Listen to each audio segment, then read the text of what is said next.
Hey everyone, it's time for an animal facts video. Today I have an animal with me that I don't really show a whole lot from where these animals come from a whole lot because I'm showing a water-based animal today. Today's special guest is called a mantis shrimp.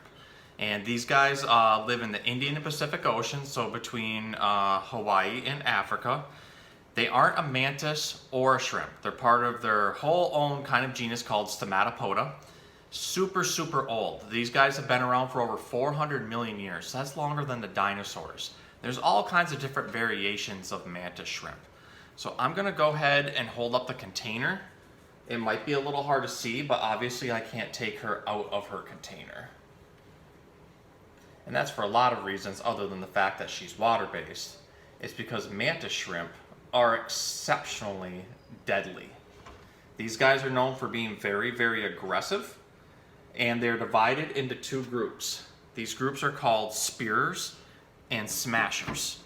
So I'm gonna take the camera down. Sorry for getting my hand in the way. I wanna hold it down here so you guys can continue to see while I talk. So, this is funny looking. The mantis shrimp has smashers or spearers for its hands. And what they do is allow them to catch their prey because these guys mainly hunt fish, crabs, and other crustaceans that they can find. And so the spearers have a bunch of barbs on their front legs and they will literally spear whatever it is that they're trying to hunt. Now the clubbers punch. And so you aren't supposed to put your hand in with these guys alone because they punch so fast and so hard that it can completely break your hand. They actually create what's called cavitation bubbles. These bubbles that they create are because when their hand moves so fast through the water that it leaves behind an air bubble and also a huge heat signature behind it. In fact, they compare it to the heat of the sun. Now, it's only for a very split second, but these guys are known for being able to punch so hard that not only could they break your hand, but when we have them in aquariums and stuff, you have to be very careful. They can actually punch straight through glass. Some of them, if they can get their club up over top of the rim here, they'll grab it and just smash it apart, and then they break the tank completely apart. Now, they have compound eyes, very complex, and the way those eyes look, you can kind of see them up here. That's why they get called a mantis. And then they have the body of a shrimp, but again, they're not either one. These are considered the most complex eyes in the animal kingdom. So typically they see, it's 14 to 16, I'm completely forgetting the name, I'm sorry. Basically, they see 14 times more color and definition than a human does.